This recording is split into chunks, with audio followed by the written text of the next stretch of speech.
This meeting is being live streamed. Every time Zoom puts something new on, we are live on YouTube. Hi, good morning. Happy Sunday. How are you? I'm good. How are you, Lucas? I'm doing great. As you know, like last week was quite the journey, and then this week's Yeah. been really good. It's been really good. Yes. By the way, hi everyone. Happy Hello. Sunday. Hello, everyone. You know, the suggestion of getting back into meditation was everything. It was everything. It melted. It got the flow moving again. Yes. And here we are Absolutely. for another beautiful live to showcase to the world. Yes, and today we're having a really, really nice topic, which is that everything in this world has two sides. And we are going to talk about how we can stay aligned and centered in a world of polarity, in a world that is like a storm, and we want to find the stillness from within. So we're going to talk about duality and polarity and how to stay aligned to your higher self when it's pulling and tugging in all directions. So I'm really looking forward to this. Same. I mean, it could not be more applicable to what's going on in this world, because it does seem like everything's getting forced to polarity. But this topic can be so important to detaching from either of those currents that just call for every ounce of our energy and our attention, and the stand within us and to be the observer, which is so often what you talk about. It's going to be really important for people to understand, come away from today of understanding the observer and not the raft rider on the currents of some river that people are like, come on. You're like, I don't know what's down there, but they're like, let's keep going. We don't want to do that. Yes. No, it has to do with understanding where to find the stillness, because if we're constantly in motion, it becomes painful. So we need to know how to pull back. And even though meditation is such a beautiful way of centering yourself, what I want us to do is to explore how we can do that on a daily basis in every now moment, because you can sit in meditation and you can find the stillness, and then the world starts again. So you're in stillness and then you're in the movement, and it's painful to go from the stillness into the movement, and it pulls you back into the pain again. So what I want us to do is to become aware of the observer wherever we are.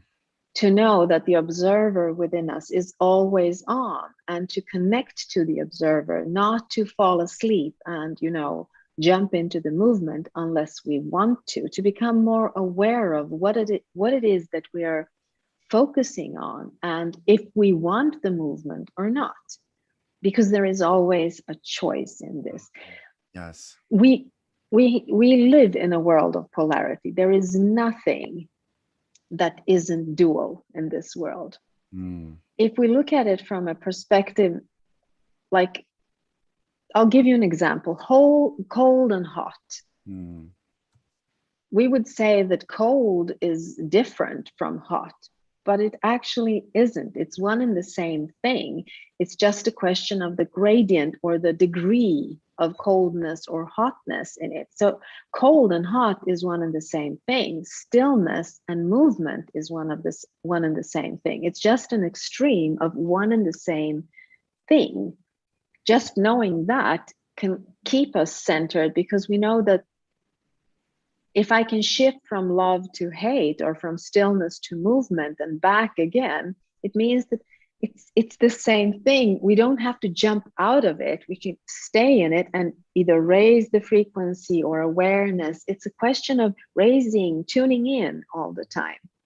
It's not a question of jumping outside, and jumping back in, because it's painful to do so.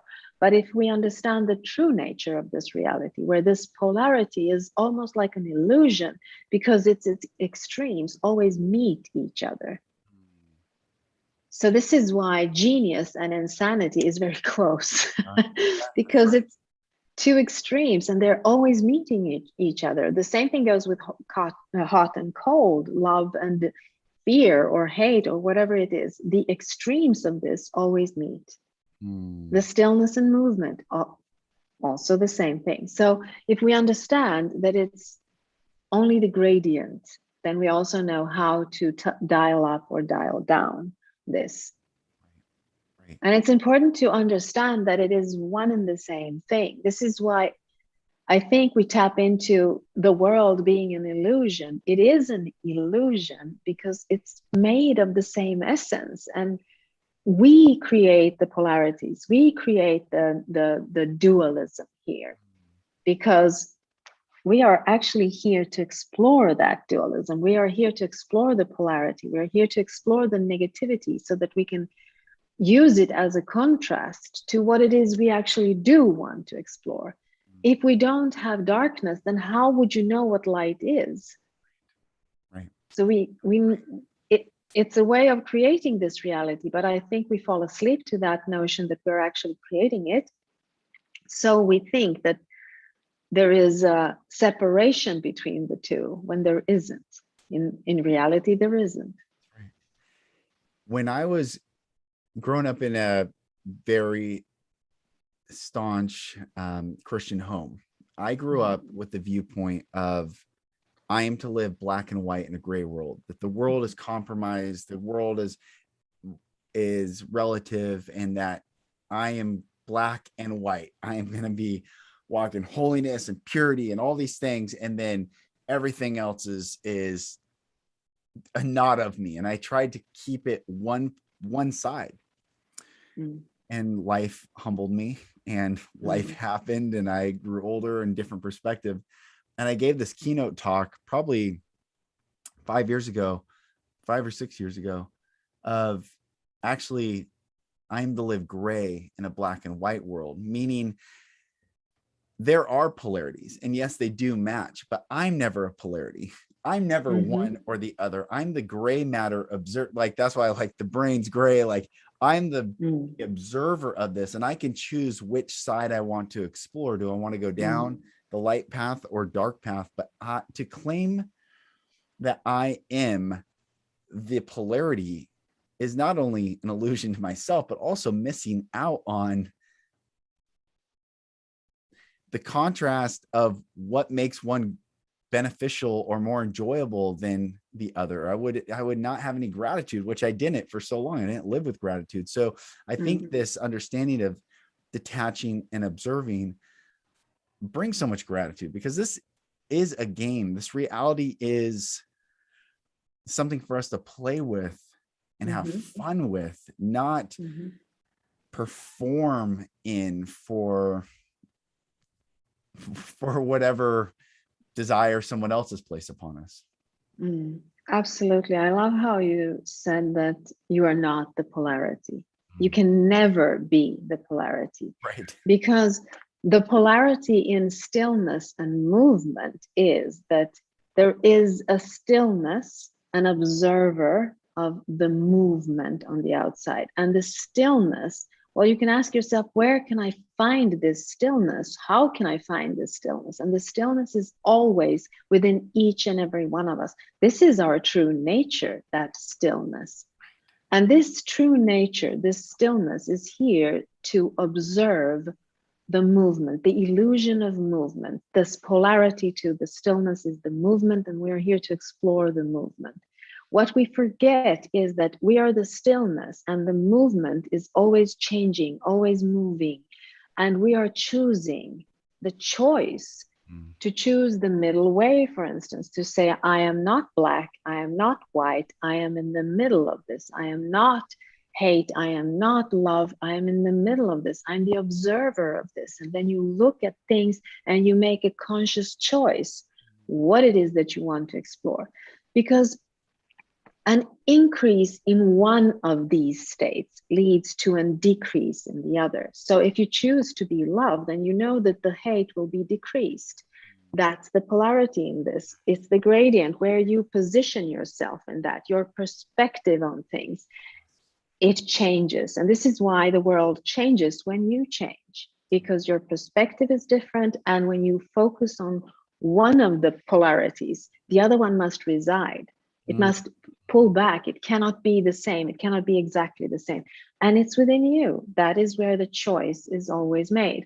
And this is why I want us to remember this in every now moment, that there is a choice, that there is a stillness, and that you can always push back. You don't need to meditate for 15 minutes to realize this stillness. It is there in a split second. If you evoke it, if you say, wait, you just need to say, wait, and pull back a little bit, and that is where it is.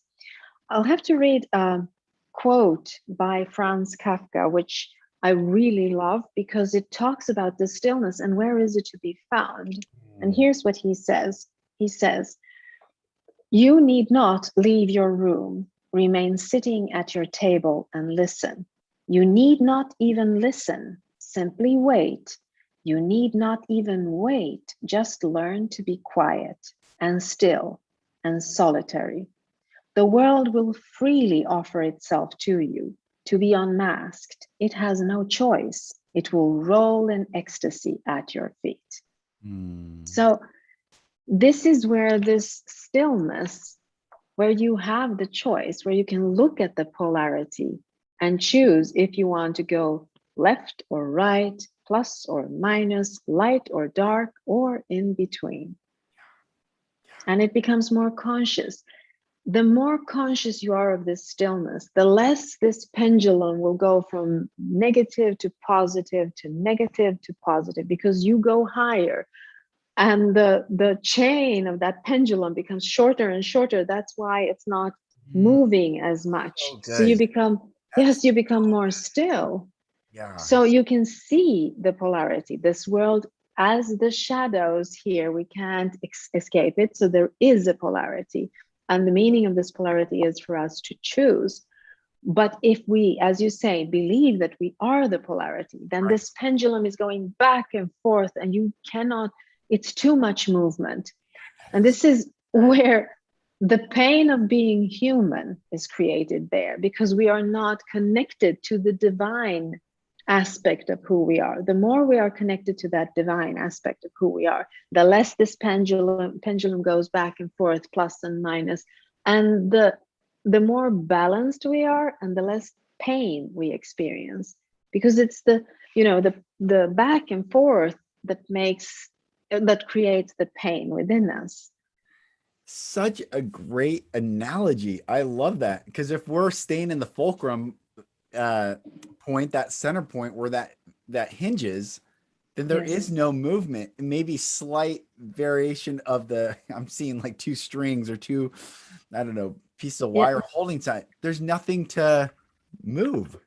Let me see if I can show you this. I don't know if it's gonna work, but I'm going to do it anyway. Yes. Can you see? Yes. Yep. Exactly. And the higher the consciousness, meaning the higher the frequency, the closer to your soul, the more aligned you are, the shorter this chain is, and it doesn't swing as much. So this is why I talk so much about knowing who you are, because you become aware of you being the observer of the polarity in the physical world. By the way, this polarity is the wave particle dilemma. That is the polarity too. It's either a particle being matter, or it's a wave being energy, but it's one and the same thing. It's created in one of the same things. So you're still, it's like everything, it's set up to have this polarity in it. We cannot explore this reality unless we explore the polarity of it. But to ease the pain from that is to be very, very aligned to who you are, and not allow the pendulum to pull you into this illusion that you are the polarity, because you're not. That's the biggest thing. That is it. Yes. It's I'm reminded. So in the book of Genesis, it says the earth was without form and void, and darkness was upon the face of the deep, and the Spirit of God moved upon the face of the waters. And Genesis 1:3 says, and God said, let there be light. And there was light. God saw the light, that it was good, and God divided the light from the darkness. Right away, he creates the polarity. But then he puts, in Genesis, he puts man inside this polarity and just tells man to tend the garden. He doesn't say, advance the light. He doesn't say run from the darkness. He just says, tend this garden, like be the observer, be the cultivator of this realm with the dualities. And this is such a beautiful thing. Without the contrast, we would not be able to be truly have gratitude for the other. Had I not known pain, the pain that I've gone through, I would not know the healing that is on the other side. Had I not known that immense fear, I wouldn't know the immense love that is on the other side. Had I not known one, I would not know the other. And I think so many people, when they are stuck in thinking they are the polarity, miss the incredible tidal wave of beauty on the other side of that polarity, that we can be free to choose the opposite of what causes us pain. When we go back up, and stay in that observer. Yeah, because when you're in the observer, which means that there is stillness, and I talk so much about this stillness, I almost feel like I need to kind of define it a little bit. It's not just physical stillness. I'm talking about mental stillness, emotional stillness, spiritual stillness, just stillness, observing and looking. When we can be in that observer mode, we can see both sides. We can choose to judge, but we can choose not to judge. We can choose just to see it for what it is. And that's where the power is, because if you are not reacting, then you're not pushing anything in the movement, and you can stay still. And I'm not saying that we should never react or act or be in the movement, because this is what we are here to explore. We are here to explore the movement. We are here to explore pain and joy and love. And as you say, if you've experienced pain, then you know how joy and love tastes. Really, it kind of heightens everything. So this is why we are here to explore this. But if we forget that there is a place where there is stillness and no pain, where you can sit and just see things arise and go back, like the sea, the waves coming in and going, the same thing when you meditate and you sit in this stillness. Or, as I say, in any moment of your day, you can be aware of the observer and just see things arise and then go back to where they came from. We will be in pain always if we are not able to do this. Yes. It's about remembering that this place of stillness, this power place, is within me always. There is I can't find it anywhere else. It can only be found within. So just knowing that anything, all the opposites, all the things that are going on, can be quietened down when you find this stillness and align. And it takes a few seconds to do so. Just breathing in and breathing out and saying, it's okay. This too shall pass is such a beautiful sentence to say when you are breathing in and out, if you're overwhelmed by things.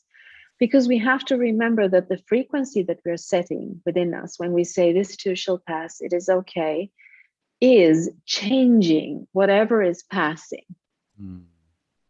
It is changing that, because the formless field, the formless intelligent field, taps into the frequency. So if you think that you're the polarity, the formless field will give you just one side to explore, because that's what you're asking for. But if you say, no, wait, I can see both sides, it will give you an opportunity to look at both sides and then make a conscious choice, not an unconscious, subconscious, reaction mode, ego choice. So good. I know it's easy when you can see it. Yeah. It's tough to do it when this motion pulls you in and you think that you're the waves, you're not the ocean. Right. So waking yourself up every time you feel like, oh, I feel like there's no choice.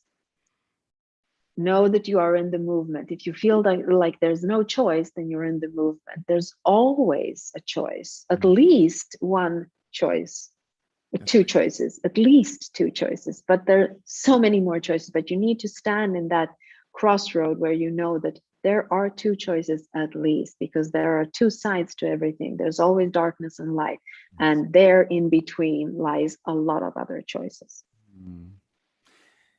Michael Singer wrote the book The Untethered Soul, and he has a really good analogy. I love that book. Yeah, it's a good book, and it's he has the analogy that if you're in a movie theater and you're watching the movie and you forget that you're in a movie theater, it's easy. Yes. That's what movies are designed to do, is capture your attention. But when someone sneezes to the right of you or coughs and you're like, oh, I'm in a movie theater watching with a whole bunch of other strangers a movie, he said that's how we can break our attention to breathe and be the awareness of, I am choosing this, I am watching this, but I'm the one observing that I am watching this. I am not the one watching this. I am the one aware of the process or aware of the action, but I am not the action. I always picture it behind when I meditate,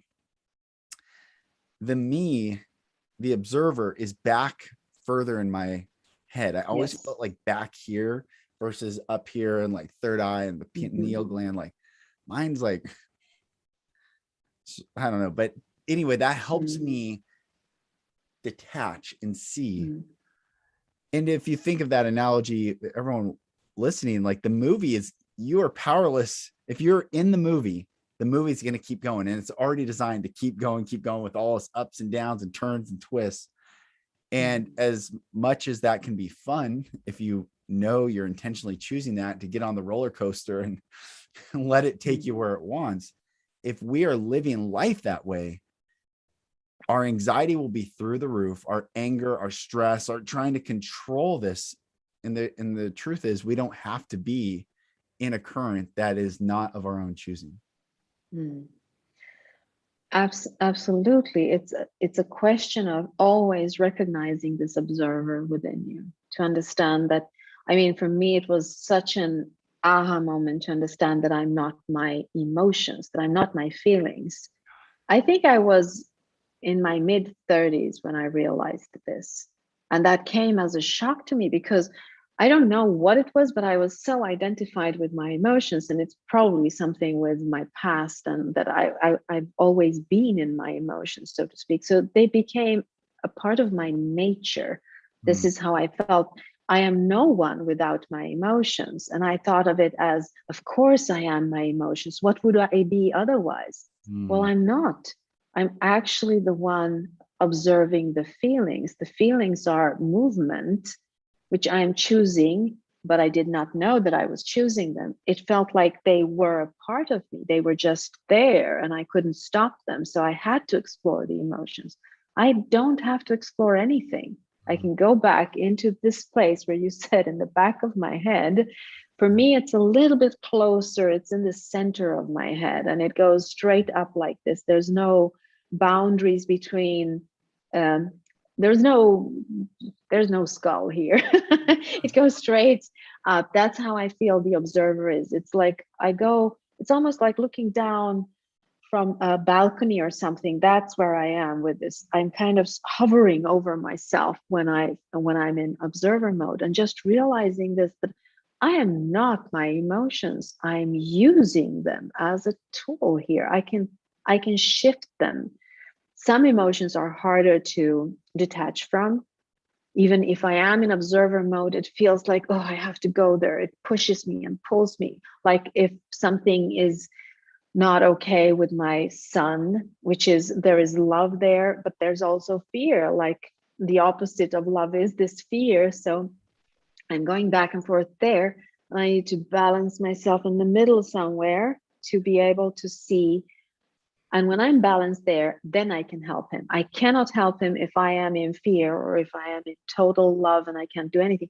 I need to be in this observer mode. So detaching from certain feelings is tougher than detaching from other feelings, and detaching from what other people do to you. If they're close to you, then it's harder to detach from it. But still, being in this observer mode gives you an opportunity to reset your own frequency, and by that, change the outcome of everything around you.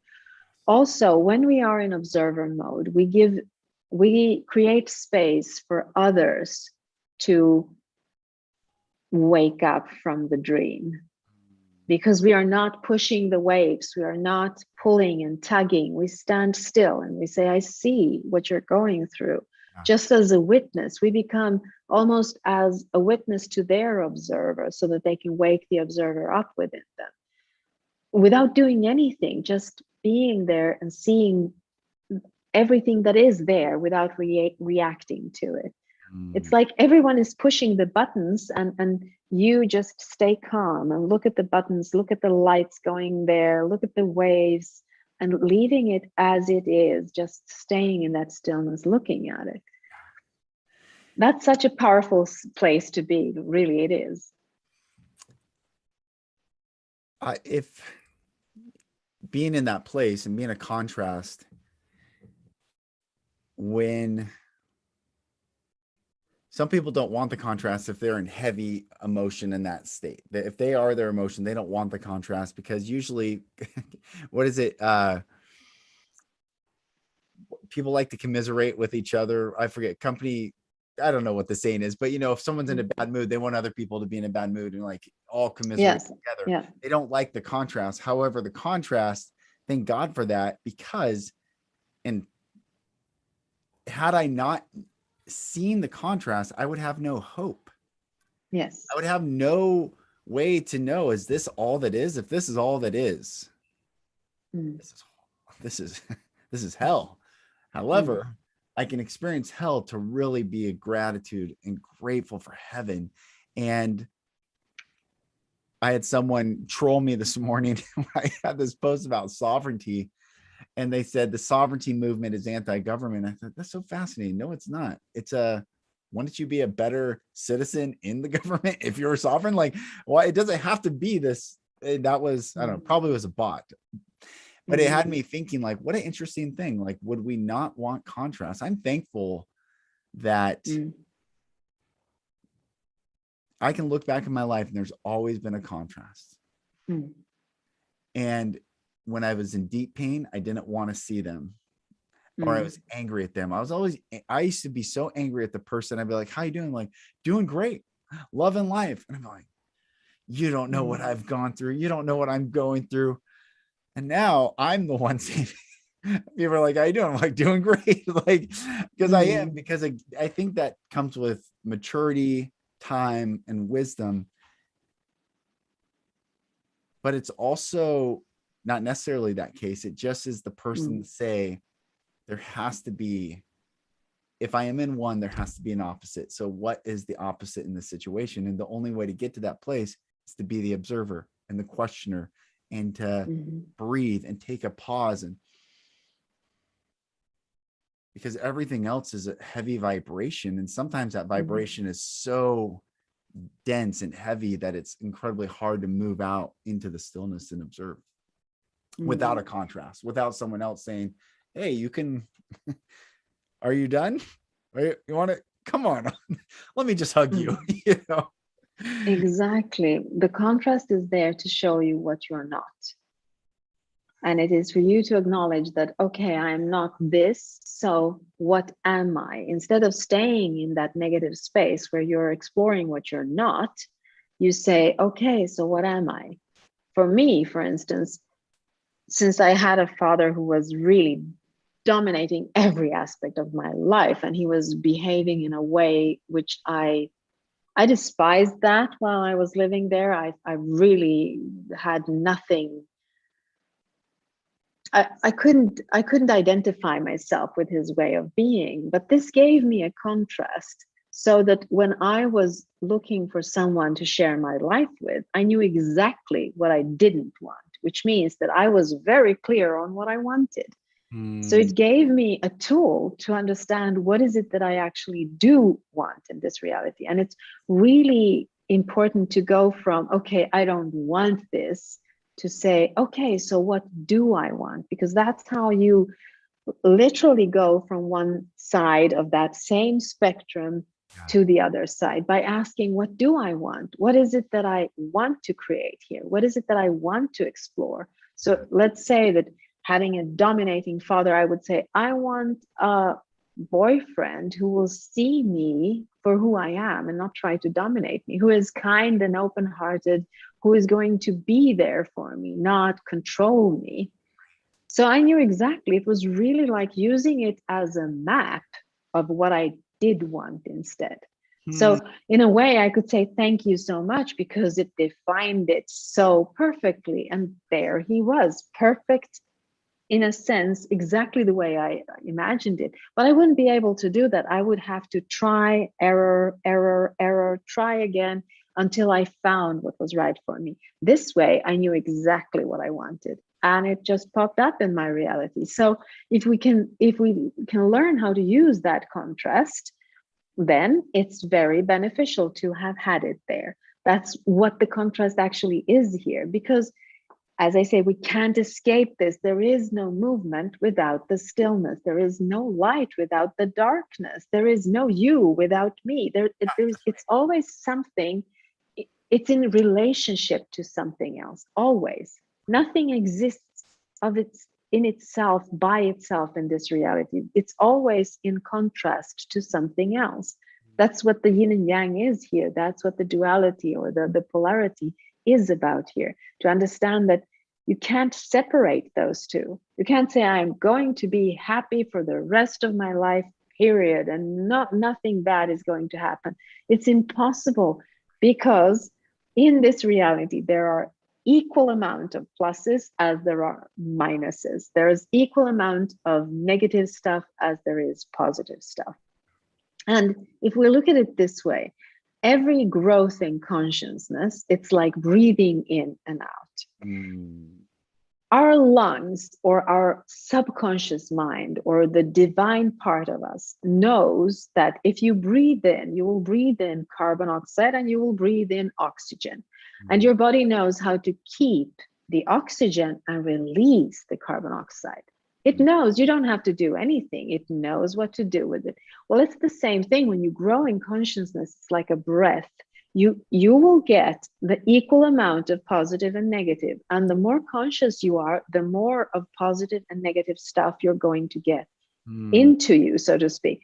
Your thing to use your free will and the observer in you is to say, there's the negative things and there's the positive things. I'll release that and keep this. Just like oxygen and carbon dioxide. It's exactly the same thing. Only you need to be aware. Your body will do it for you when it comes to breathing. But growing in consciousness, you have to be aware of it. You are the one choosing it. So equal amount, looking, observer, choosing this or that. Sometimes we choose the negative things because we know that somewhere we need to go through this in order to explore bliss, for instance. So we can choose it. But if we are not aware of the choice, then we think that that is what it is. It's only negative. There is nothing positive in this, or there's no pluses, only minuses everywhere. Wherever I look, there's minuses. And that's not the truth, because they're equal amount, as I say. Polarity, perfectly matched polarity. We can't have the expansion without the constriction. And I look at jellyfish. Jellyfish they're always moving forward in that constriction, expansion, constriction, expansion. That's how they move forward. This is how we move forward. This is how we ascend. And this, I want to reiterate for everyone listening, if you get to that place of bliss or happiness and you say, like Gordana just said, I'm going to be happy the rest of my life, that's saying that you are a polarity. And you're trying to control something that you are not asked to control, can control, or even need to control. Your job in that happiness is truly to find the gratitude. And I think gratitude can only come from understanding polarity. It's the place of wow. And even if we go into a negative space, in that negative space, I was thinking while you were talking about who you wanted as a partner in life and you knew the attributes, I was like, that's so interesting. I never thought that way. I grew up and I said, I did not want to be like him at all, but I just kept it in that. I never thought what I wanted to be like. Yes. And I wish someone would have said to me, yes, don't be like him. And How do you want how to do be? you want to Yes. be? Because I was Yes. so stuck in that. And it caused a lot. I went into dark times, dark spaces. And it's so beautiful. Like, what do you want? When I went to that emotional intelligence program back in 2018, one of the exercises, you partner with someone and they rapid fire ask you, what do you want? What do you want? What do you want? What do you want? And they just keep asking you, what do you want? And you need to answer. And I'm like, And it was so hard to say what I want. And they say, when someone says, I don't know, said that's not the truth. They're lying to themselves. You do know, you're just afraid to actually take the pause and then say. And I was like, that's a fascinating thing, because for so long I'm like, I don't know. But when someone said, what do you want? I want freedom. I want love and beauty and goodness and truth and abundance and sovereignty and like healing. I want all these things. Once I could see that, I'm like, I have children now. Everything opened up, everything in my life, because I saw the contrast. I wasn't just in the darkness. Yes, using it as a tool to sharpen your own vision and what it is that you actually do want in this reality. We're not taught this in school. They don't ask you what you want. They tell you what to do. It's the same thing when you come from an abusive home. You will not ask yourself, what do I want? You know that you don't want pain. I mean, that's where you say, I don't want pain, but you never say, what is it that I want? For me, I usually say this, I was happy when I could dodge fear. I didn't understand that I needed to actively look for joy. Right. I was happy and joyous because I dodged fear. And if you never ask yourself, as we are doing here, what is it that I actually do want? As a grown-up, you have to ask yourself this. I used to do these contrast lists, which is really fun to do. You take a piece of paper and you divide it in middle and you write don't want, want. And then let's say that you want to meet a new partner or something. Then you go and you write on the side what you don't want in a partner.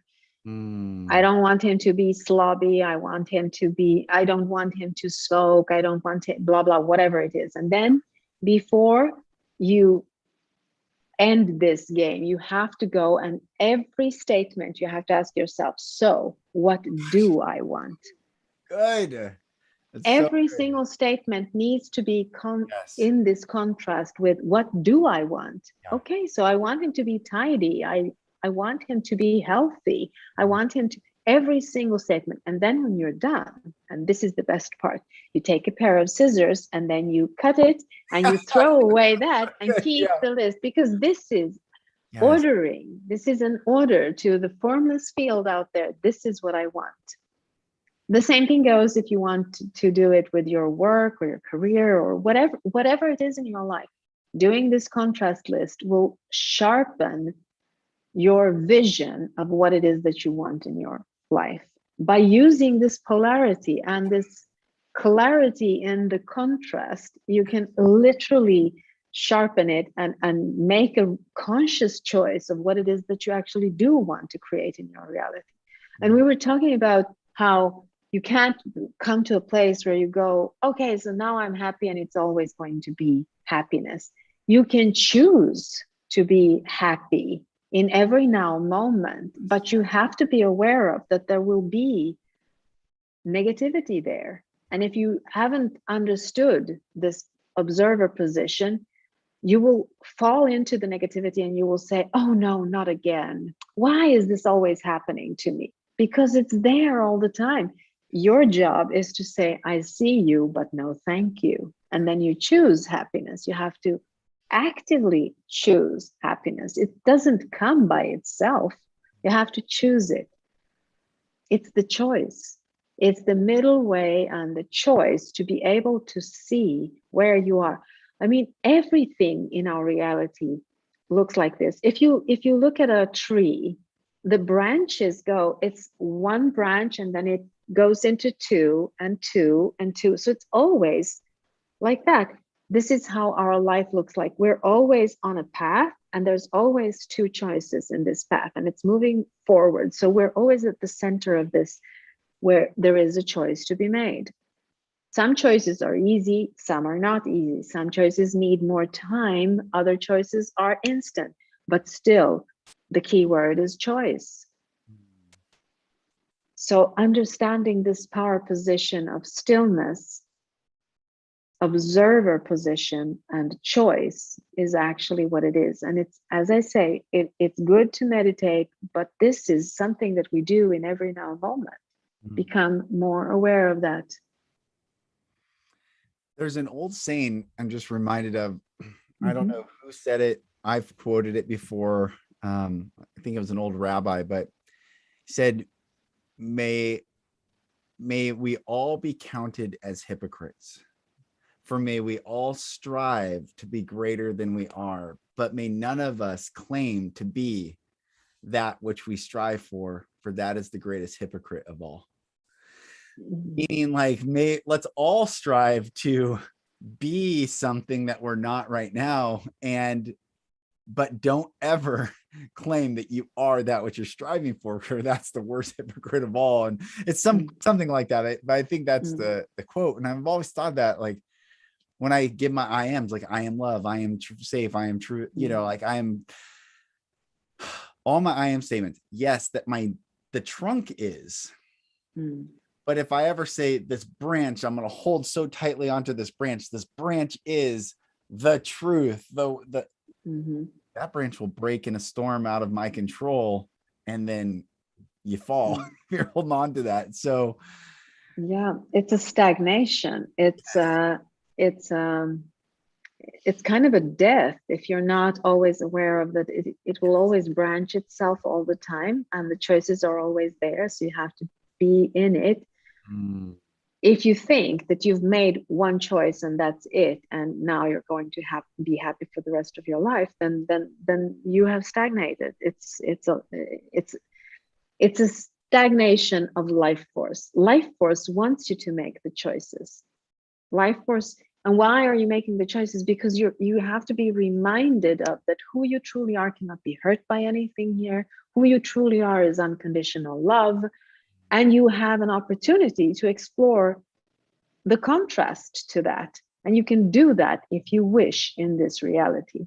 But never, ever forget who you truly are from the beginning, so to speak.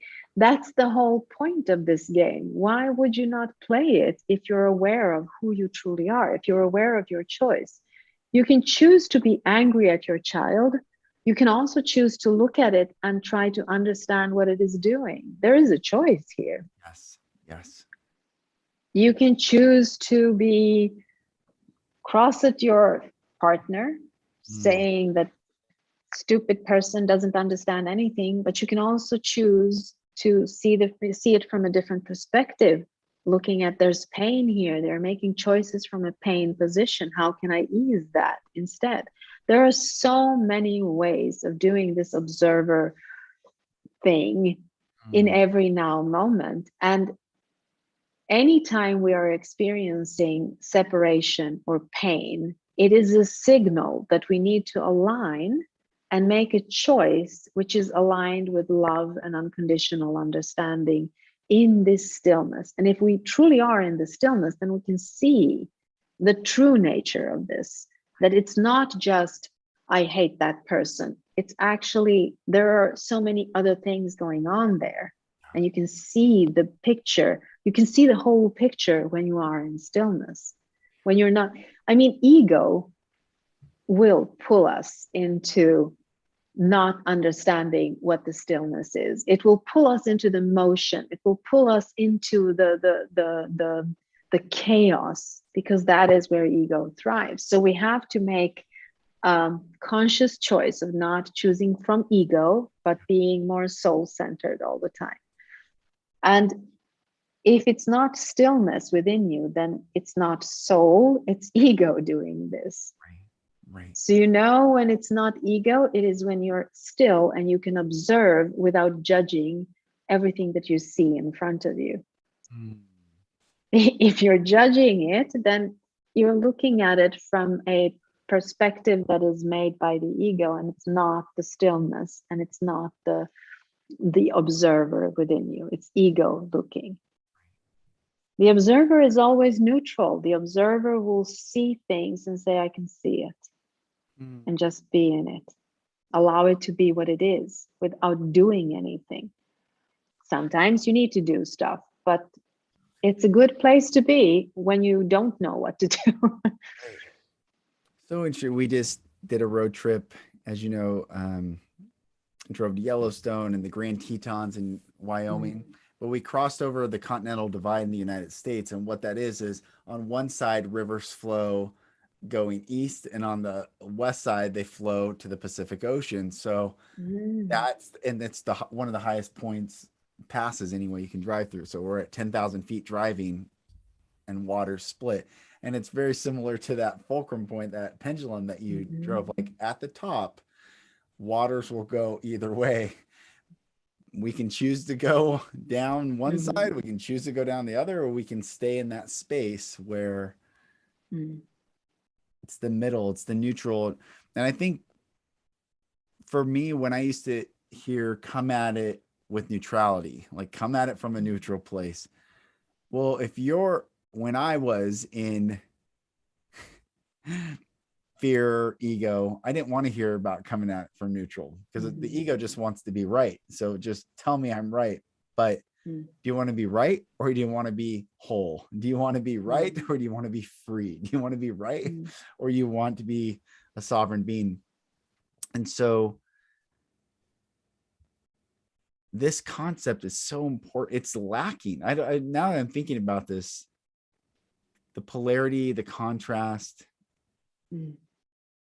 without it, we become almost emotional slaves to predetermined forces. Yes, absolutely, because we're reacting to something on the outside. We do not know how to focus our own stillness within us and not react.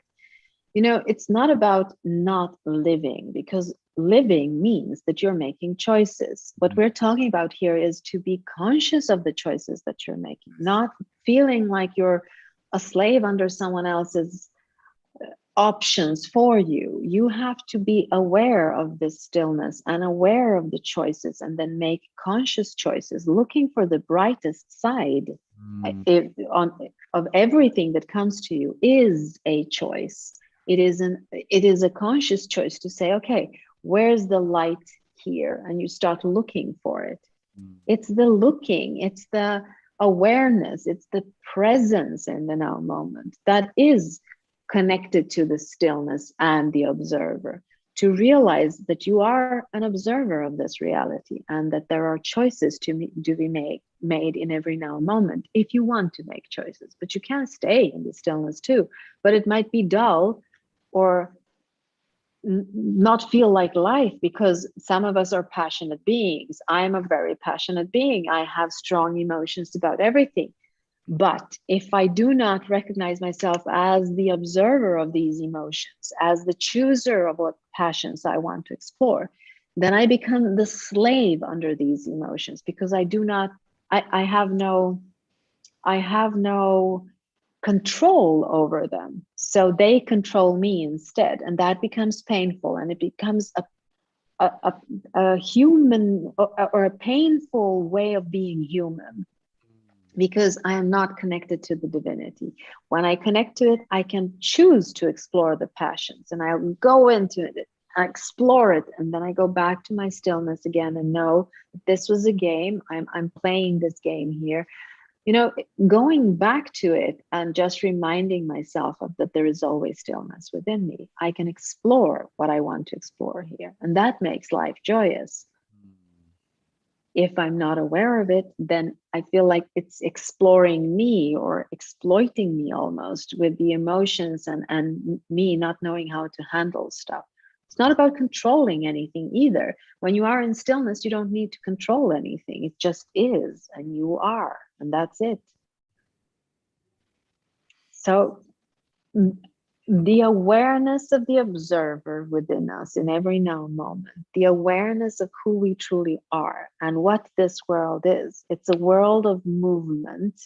in this duality, and you're the stillness.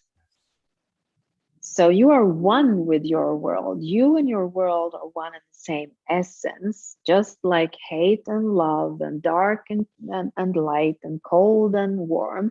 Yes. It's a gradient between them. So when you are in stillness, you're actually in one of the polarities. And then you go into movement and you choose how much of the movement you want to explore.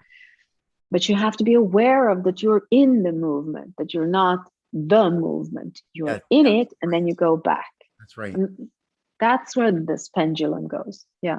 Also, what's coming up is the bell curve. And the bell curve, 20% is at the bottom, the early adopters. They say like 7% are early adopters to anything. Some new technology comes out, they're going to buy it, they want to test it out. Then 13% are early in that movement, but they wait for the early adopters. Then 60% sits in that bell curve or the middle part. And some are focused one way, some are focused the other, and then the tail end. And if you look at that, when we look at that,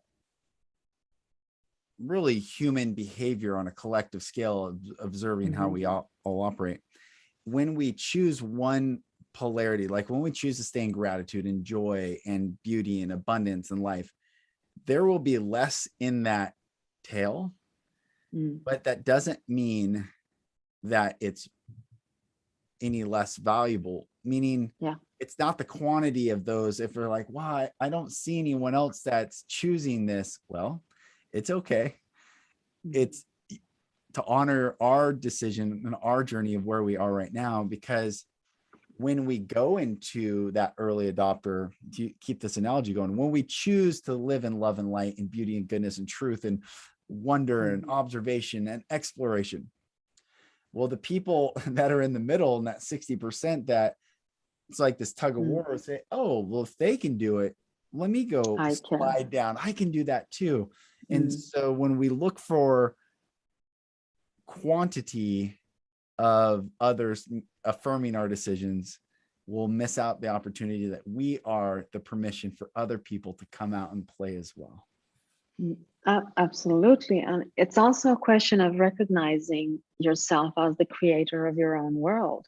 It doesn't matter how many people are doing this, as long as you are doing this. So the more, the merrier, the more, the easier, the more, the faster it will be co-created. But if you say no one else is doing it, that's why I won't do it, then you're allowing the outer circumstances to literally create your world. And that's not where we're supposed to be. I mean, my mother-in-law would pray for children and other beings that were not as privileged as everyone else in this world, the grown-ups. She would pray for them, even though no one heard this, no one knew about this, but the frequency came out of her into this physical reality. And I am totally convinced that it changes the overall frequency on Earth. I saw this with her, and I didn't understand that concept before. And I was thinking, why is she doing these things? No one can hear them. Well, it's not about how many can hear it, how many can see it. It's not about the quantity. It's about the quality of the frequency that is going out there. And even if I can't see it, I know that it is changing, because there is a certain frequency that is emanated from Earth, and we live on Earth. So my frequency will be a part of that whole, so to speak. So regardless of what I do, this frequency is heard and seen and expressed in the world. So it's not about the quantity, it's about the quality in what you do. If it is pure and if it comes from your heart and you're sending it out, you're doing great. So beautiful. It's so beautiful. Every day we are choosing which side of the pendulum we are putting a decision to. Are we going to put more light and tip the scale to light? Or we're going to, and it doesn't matter, because that last one, whoever it is going to tip the scale. Tips the scale. Absolutely. Yeah. And before you know it, you will attract people who do the same thing as you do. who are on the same frequency as you are, who are in gratitude, who are in love, who are in this calmness and knowing that they're the observer. You attract them to you. And that's how a new world is created. This is why the yin and yang symbol always has, in the black, there's always a white dot, and in the white, there's always a black dot.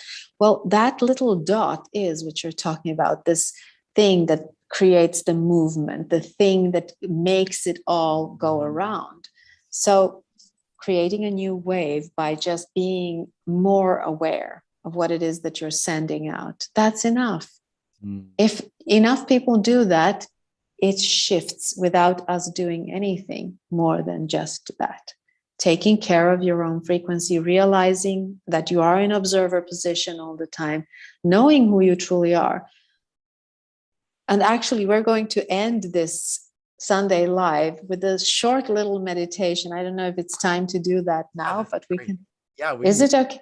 Yeah. All right. So it's just short meditation to focus us on the truth of who we actually are. So I want us all to sit in a comfortable position with a spine straight and open chest, and close our eyes and just breathe. Take a deep breath in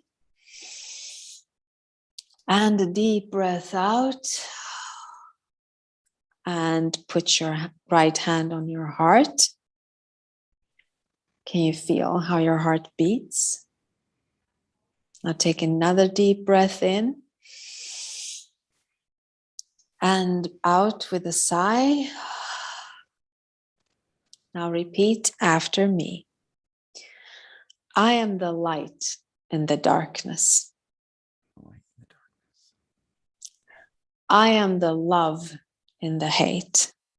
In the love and the hate. I am the calmness in the storm. I am the calmness in the storm. I am the courage in the fear. I am the courage in the fear. Now, every time you put your hand on your heart, you're to be reminded of who you truly are. You're the light. You're the love. You're the calmness. And you're the courage. That's your true nature. Beautiful. Beautiful. So anytime we forget and we become part of this polarity, thrown back and forth, that's the storm. You're the eye of the storm. You don't need to go out there. Just pull back, stand in the stillness, and look at the things around you. It's beautiful. Choose what you want to explore. Literally choose what you want to explore. Right. That's right. Thank you. Another absolutely beautiful live. And everyone, thank you for listening. Terrell and Lantern and Tara. Anyone else, thank you. Just blessings to every single one of you. This is exciting. I feel like this is going to move a lot of energy today for people, especially at today's Lionsgate 8/8. Oh yes, portal. it is. A lot of energy, and this is very beautiful. So thank you. It's beautiful. The 8 is like a loop, and it's also the polarity in it. We go in like this. Right. Oh, so beautiful. We can be the observer in the center too, Yes, it's like the hourglass also. It's like, oh, it's beautiful. And you're the center of all this, exploring all the loops back and forth. So beautiful. Thank you so much. And thank you everyone for joining us today. We love doing this. We'll see you next